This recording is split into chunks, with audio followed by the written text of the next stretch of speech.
এই বৃষ্টির মরশুমে ছেলে বায়না করলো ছোলার ডাল দিয়ে শুকনো ঝরঝরে খিচুড়ি খাবে, যেটা খেতে একদম বিরিয়ানির মতো। দেখুন আমি কিভাবে বানিয়েছি। এত সুন্দরভাবে এটা বানিয়ে খাওয়া যায়, আপনারা দেখলেই বুঝতে পারবেন। এখানে ছোলার ডাল 3-4 ঘন্টা আগে ভিজিয়ে রেখেছিলাম।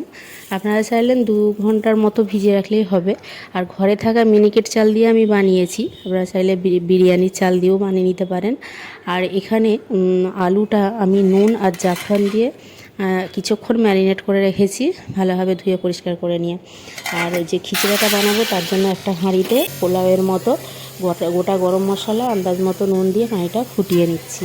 আর এখানে আলুটা 15-20 মিনিট ধরে সাদা তেলে ভালো করে ভাজতে হবে, ভাজাতেই নরম হয়ে যাবে। আর পেঁয়াজ বেরেস্তাটা খুব লাল হবে না, সেখানে একটু আদা রসুন বাটা দিয়ে এবার ডাল চাল ভালো করে কষিয়ে নিয়ে ওই ফোটানো পানিটা দেব।